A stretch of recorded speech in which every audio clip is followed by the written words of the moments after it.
Oke teman-teman, balik lagi bersama saya Rapco Tarigan dan kemudian kita akan mendengarkan video reaction di channel YouTube saya Cogan Stock. Dan ini saya mau berikan informasi ketika video ini di-shoot saya sudah selesai mengajar seperti itu jam 12.05 dan kemudian nanti akan ditayangkan atau akan dirilis jam 1 seperti itu.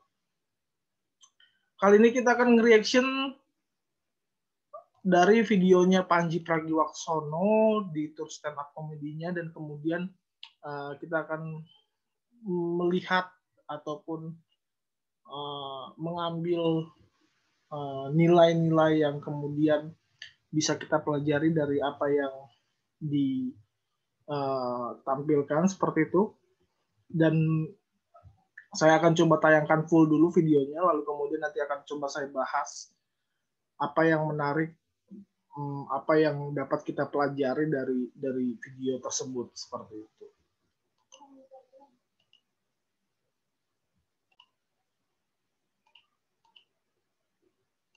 Oke, ini videonya teman-teman. Kita akan dengerin dulu fullnya, baru kemudian nanti akan coba saya beri tanggapan apa yang dapat kita pelajari dari video ini. Lanjut, kita akan putarkan. Gue mau cerita tentang satu momen yang mengubah hidup gue. Jadi ada momen dalam hidup gue, namanya kena deh. Kena deh mengubah hidup gue. Jadi cuma ada Panji sebelum kena deh dan Panji sesudah kena deh. Panji sebelum kena deh, rakyat jelata, manusia biasa, ya kayak lulu pada inilah. Setelah kena deh, gue jadi seorang entertainer. Terbuka peluangnya untuk banyak hal, termasuk ambil bisa stand up seperti ini. Nah cerita ini adalah tentang kenapa gue bisa dapat pekerjaan ini. Kenade adalah sebuah acara dari Kanada, judulnya Oblivious.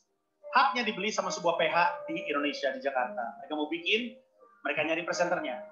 Syaratnya 3. Pintar ngomong, pintar improvisasi, dan tidak terkenal. Karena kan harus nyaman jadi berbagai macam pekerjaan. Castinglah penyiar-penyiar radio se-Jakarta, Bandung, dan sekitarnya juga. Saat itu gue siaran di lantai 8 sana, Amrin. Satu lantai 8 ikutan casting, kepada tahu tuh. Gue nggak tahu karena gue baru datang dari Bandung, masih ngambil job MC yang menurut hard rock nggak hard rock banget. Gue udah bilang sama teman gue anak hard rock, ngapain sih ngambil job itu malam-malamin dia, itu nggak hard rock banget. Gue bilang, habis job yang hard rock banget nggak ada yang ke gue, jadi gue terpaksa ngambil kayak gini-gini. Ya jadi semuanya para casting, gue nggak. Setelah berapa minggu, talent coordinator namanya Tasya ditanya sama bosnya, bos PH-nya, gimana? Udah casting? Udah. Dapat belum? Gue ada satu penyiarnya lagi gue cari tapi belum dapat. Kasih gue 1 minggu, gue mau cari dia. Oke kata bosnya. Seminggu dia casting, penyiar-penyiar pada di casting. Seminggu kemudian bosnya nanya, gimana? Udah dapat belum? Belum, gue masih butuh 1 orang lagi. Bosnya nanya, siapa sih ini 1 orang yang lu cari-cari? Ada namanya Panji Pragiwaksono, dia pas banget untuk acara ini. Kasih gue 1 hari. Bosnya bilang, lu punya 1 hari. Kalau 1 hari nggak nemu, kita akan jalan dengan kita. Dalam 1 hari, Tasya dapat nomor gue di casting, gue diterima, gue bawain ke Nade, hidup gue berubah. Nah, gue tahu cerita ini ketika setahun selesai syuting ke Nade. Jadi ke Nade cuma setahun dari perpanjang sama TV-nya. Terus kami kayak makan-makan perpisahan gitu. Dalam perpisahan itu si Tasya cerita barusan. Terus gue kaget. Berarti waktu itu lo ngotot banget pengen gue. Iya, gue pengen nyari-nyari. Gue bilang, kenapa lu pengen gue? Kenapa harus spesifik gue? Terus dia bilang, karena gue dulu pendengar setia lu di Bandung. Dulu gue tahu, di Rock FM Bandung lu pernah bawain sebuah acara namanya Where You Are. Mirip banget kayak Kenade, makanya gue tahu lu bisa. Where You Are itu untuk yang belum tahu, kayak program semi-reality show, di mana gue turun ke jalan, handphone gue nyambung ke hands-free-nya nyambung ke ruang siaran. Terus gue kadang-kadang jadi sosokan jadi orang buta, kadang-kadang sosokan jadi orang bule Singapura, semi-reality show. Yang diajak ngomong nggak tahu kalau dia lagi online. Nah, kita stop dulu cerita sampai situ. Tasya bilang, dia pendengar setia gue. Makanya dia tahu gue pernah bawain acara gitu. Berarti ada satu momen di mana dia nggak sengaja dengerin gue untuk pertama kali. Dia lagi ganti-ganti frekuensi, ketemu siaran gue. Kebetulan siaran gue bagus. Terus dia putuskan, gue dengerin deh setelah lagu. Masih bagus. Sebelah gue dengerin deh sampai dia selesai siaran. Masih bagus. Besok dia dengerin lagi, masih bagus. Terus dia bilang, gue dengerin seminggu. Seminggu dengerin gue siaran, dia masih suka. Terus dia bilang, gue jadi pendengarnya Panji. Dan jadi pendengar setia. Tapi bayangin, gimana kalau waktu dia lagi ngutak-atik frekuensi, ketemu gue siaran pertama kali, dan saat itu, gue siarannya jelek karena gue males-malesan, karena gue nggak disiplin, karena gue mut-mutan. Siaran gue jelek, dan mungkin nggak dia akan dengerin gue lagi setelah lagu. Mungkin nggak dia dengerin sampai akhir siaran. Mungkin nggak dia dengerin selama seminggu. Mungkin nggak dia jadi pendengar gue, apalagi pendengar setia gue, nggak mungkin. Gue baru ngeh bahwa hidup gue ternyata ditentukan dalam 1 buah 5 menit. Penyiaran kalau siaran itu 3-5 menit. Yang kalau ternyata 5 menit itu gue jelek, hidup gue nggak kayak sekarang.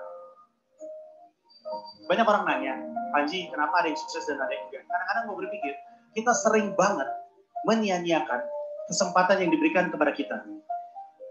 Karena penontonnya dikit, karena yang nonton nggak penting, mungkin bukan orang-orang jawabannya penting. Padahal, waktu gue siaran, gue kan juga nggak tahu bahwa pendengar gue, seorang mahasiswi UNPAD, suatu hari akan megang sebuah jabatan di sebuah PH yang ngasih gue kerjaan yang mengubah hidup gue nggak tahu. Tapi gue disiplin. Gue tidak menyia-nyiakan kesempatan itu. Bayangin. Berapa sering kita membiarkan sebuah 5 menit kesempatan lewat begitu aja. Padahal harusnya di depan 50 orang, di depan 5.000 orang, harusnya sama aja. Di depan orang dengan jabatan penting, di depan orang pengangguran, harusnya sama bagusnya. Kita suka nggak nyangka, kita yang membiarkan kesempatan emas itu berlalu begitu aja. Makanya, apapun pekerjaan lo, apapun yang lo kerjakan, apapun yang jadi dunia lo, ingat baik-baik pesan ini.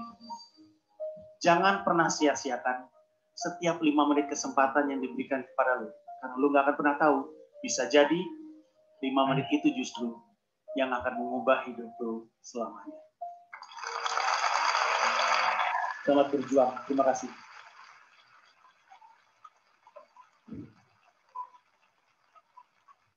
Oke. Wow, keren banget kan. Dan ini nyata sekali yang pernah saya alami. Dulu tuh saya tidak pernah berpikir saya akan bisa ke luar negeri. Saya tidak akan pernah berpikir bahwa saya akan pergi seminar, dibiayai dan sebagainya. Dan ini relate banget ketika saya dengar ini, dan itu terjadi dalam hidup saya. Pertama, jangan pernah sia-siakan kesempatan yang Tuhan berikan ataupun yang diberikan sama kalian seperti itu. Misalnya saja ketika itu saya sebagai mahasiswa teologi diminta memberikan renungan seperti itu di salah satu gereja di Jakarta, di GKI Kebayoran Baru seperti itu. Pada konteks itu adalah saya berkhotbah dalam ibadah kebaktian di Komisi Bantuan Pendidikan. Jadi sebelum membagikan bantuan pendidikannya setiap bulan, mahasiswa teologi itu bergilir untuk memberikan renungan, dan pada saat itu saya juga mendapatkan giliran. Lalu kemudian saya diminta khotbah seperti itu di Komisi Bantuan Pendidikan di ibadahnya. Lalu saya tidak pernah berpikir bahwa ketika saya berkhotbah saya harus mendapatkan persembahan kasih ataupun viatikum pada saat itu, karena buat saya yang penting adalah saya memaknai apa yang saya akan khotbahkan, lalu kemudian saya sampaikan dengan jelas dan jemaat nantinya akan mengerti seperti itu. Ketika itu saya membahas Markus 10 ayat 13-16 itu bicara soal Yesus memberkati anak-anak. Saya coba bedah teks itu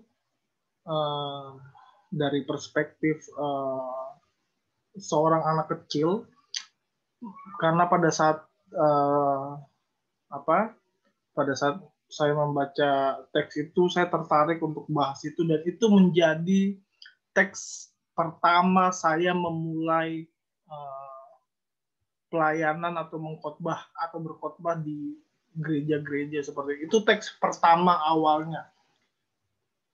Jadi teks itu bicara soal bagaimana kita melihat seorang anak kecil itu bukan hanya seorang anak kecil, tapi kita melihat ketulusan dan kepolosan anak kecil seperti itu. Lalu kemudian saya sampaikan di ibadah di ibadah Komisi Bantuan Pendidikan. Lalu saya menyampaikan apa yang saya bedah seperti itu. Walaupun agak sedikit grogi, tapi kemudian saya bisa menghandle. Lalu kemudian selesai berkhotbah, para pengurus itu mengatakan, khotbah kamu pemahamannya mendalam, dalam sekali, pembedahanmu dalam sekali, bagus kata. Semua orang merasa terberkati pada saat itu ketika saya memberikan khotbah. Dan ini relate dengan apa yang Panji tadi katakan, bahwa kita seringkali lupa atau seringkali mengatakan bahwa ini cuma ibadah Komisi Bantuan Pendidikan doang, atau mungkin ini ibadah keluarga doang, atau ini ibadah kalau orang Batak ada namanya arisan doang gitu, ada ibadah arisan segala macam. Tapi coba pikirkan ketika saya ketika kita berpikir seperti itu, kita nggak ada yang tahu penonton kita siapa. Kelak mereka akan bantu apa. Kelak mereka akan melakukan something apa dari apa yang sudah kita lakukan. Kita seringkali merasa bahwa ya udahlah, ibadah ini doang. Jadi kita tidak mempersiapkan yang terbaik dalam diri kita. Ketika itu kemudian saya berkhotbah, lalu kemudian para pengurus akhirnya melihat potensi saya. Wah, Rapcu ini punya kemampuan dan pemahaman yang bagus. Lalu kemudian ini bicara soal GKI Kebayoran Baru. Ketika saya pergi ke Manado 2018, ketika itu saya dibantu sama GKI Kebayoran Baru untuk masalah transport dan uang jajan.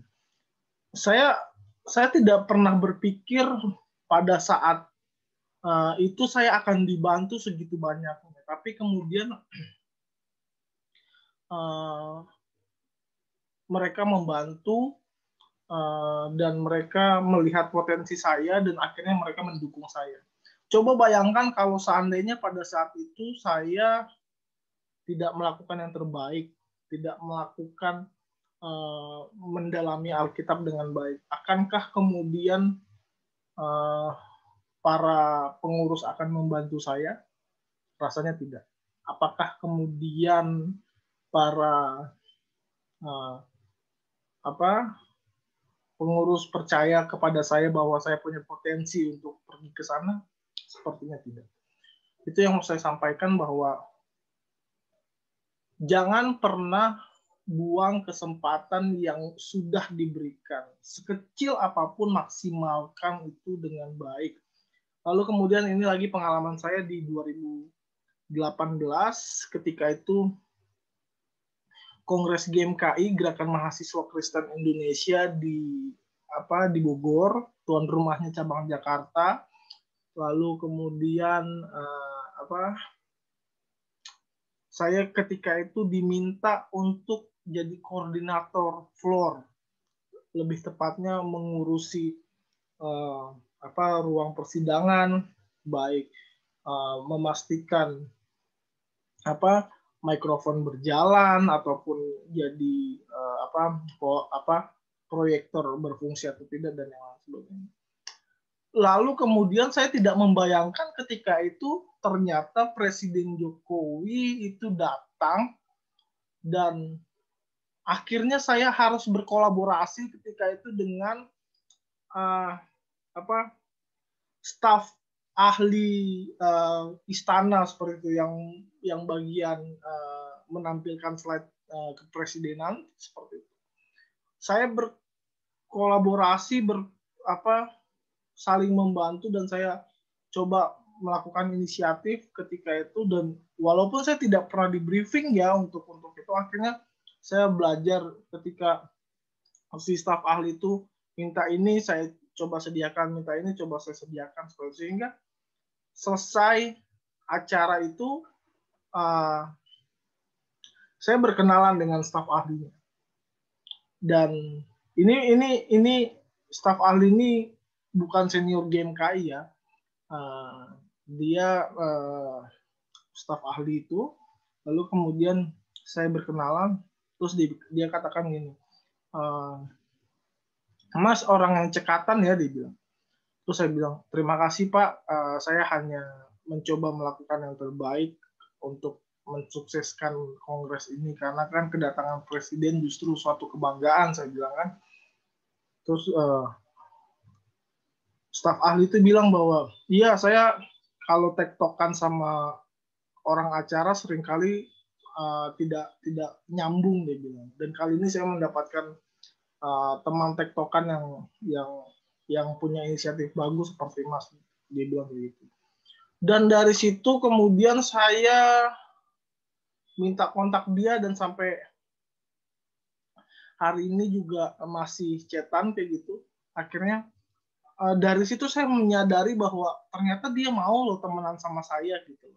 Walaupun saya pada saat itu cuma menjadi teman ataupun membantu dia saja, tapi dia menghargai saya karena dia membantu, karena dia merasa bahwa saya punya kualitas, saya punya cekatan yang baik seperti itu. Itu kesempatan yang berada dalam Kongres GMKI 2018. Lalu masih seputar soal Kongres GMKI, saya juga berkenalan dengan salah satu senior yang duduk di pemerintahan juga, dia staf KSP. Lalu kemudian awalnya dia cuma tanya, Mas materinya boleh diminta nggak? Terus saya bilang bahwa maaf Pak sebelumnya, tapi ini bukan materi dari saya, ini materinya punya staf ahli kepresidenan, tim presentasinya. Terus orangnya lagi ke toilet sebentar, saya yang coba handle sebentar, saya bilang kan kayak gitu. Terus dia bilang, oh iya nanti kalau misalnya ada, kalau misalnya orang itu staf ahlinya datang, tolong beritahu saya ya.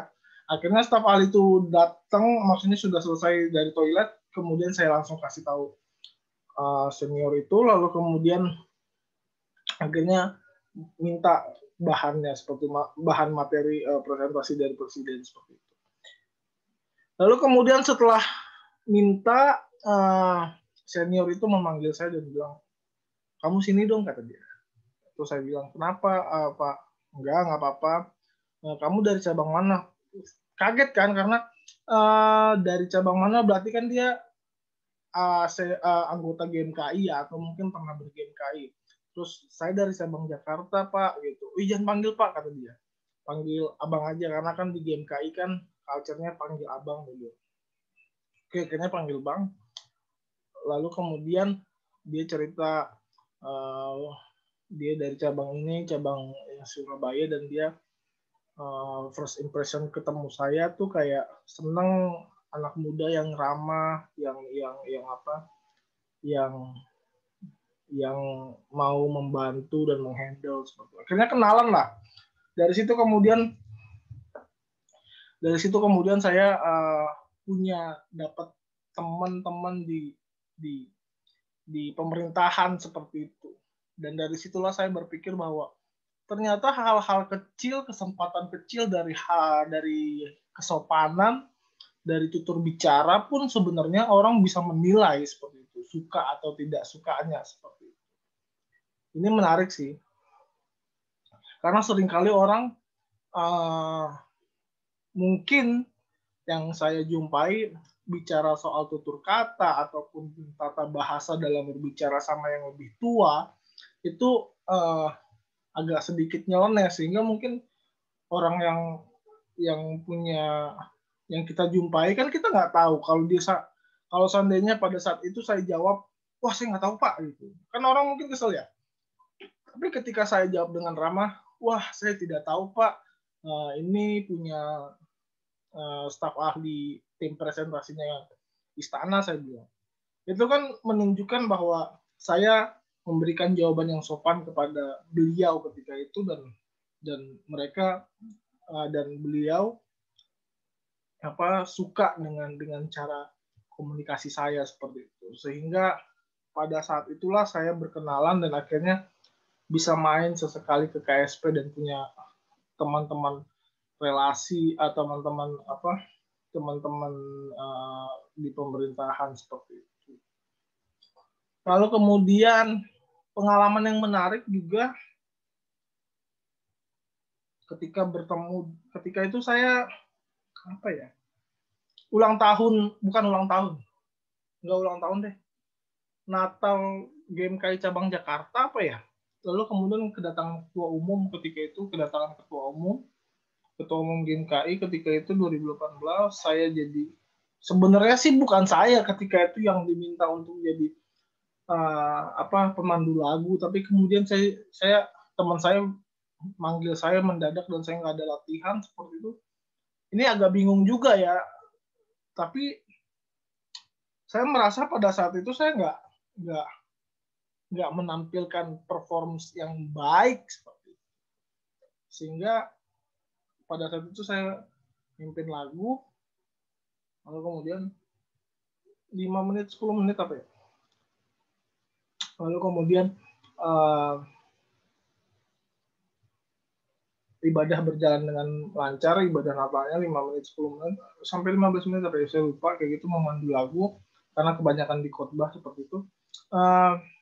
Baru kemudian setelah selesai ketua manggil saya, lalu kemudian dia kenalan, bro siapa namanya, oh saya Rachel bang, gini. Oke. Akhirnya berkenalan, lalu kemudian tiba-tiba dia ngajak saya untuk aktif di pengurus pusat dalam arti membantu kegiatan, dan saya setuju. Ketika saya aktif dan membantu pengurus pusat pun kerjaan saya juga bagus lah istilahnya. Sehingga saya ketika itu bulan Januari atau Februari ya, saya ditelepon sama ketua umum, lalu kemudian dia bilang, bro ini ada undangan buat ke Itali, International Camp, coba bro daftar, nanti kita akan tindak lanjuti. Bayangkan ketika itu kalau saya tidak bantu-bantu pengurus pusat dan tidak dikenal talentnya ketika itu, maka saya tidak mungkin pergi ke Itali tanpa padahal skill saya juga sebenarnya biasa aja sih. Saya ke Itali itu tanpa biaya spesial pun teman-teman, bahkan transport dari dari rumah ke bandara itu ditanggung sama pihak panitia Italinya. Lalu dan dari situ bersyukur banget pengalaman akhirnya berubah. Apa yang mau saya ceritakan juga sesuai dengan apa yang Panji katakan, itu relate banget. Kita seringkali lupa, kita seringkali merasa bahwa nggak penting, kenalan sama dia nggak penting, kenalan sama dia ngabisin waktu. Ya kita nggak tahu ke depan kayak gimana. Sama kayak misalnya saya bantu-bantu di pengurus pusat, kita nggak tahu bahwa akhirnya saya diajak untuk masuk ke International Camp atau berangkat ke International Camp mewakili GMKI, kan itu suatu kebanggaan buat saya seperti itu. Itu pengalaman yang mungkin bisa saya bagikan, dan dari situ akhirnya saya punya teman banyak, punya relasi yang cukup luas seperti itu, sehingga ketika saya berbisnis durian pun teman-teman saya pasti membantu seperti itu. Dan akhirnya saya merasa bahwa yang terpenting adalah lakukan yang terbaik, apa yang bisa kalian lakukan yang terbaik, kesempatan yang sudah diberikan sama teman-teman seperti itu. Karena kesempatan itu berharga, kesempatan itu tidak datang 2 kali. Seringkali kita menyanyiakan kesempatan. Benar apa yang Panji bilang. Oke, akhirnya saya mau katakan bahwa jangan pernah sia-siakan kesempatan teman-teman.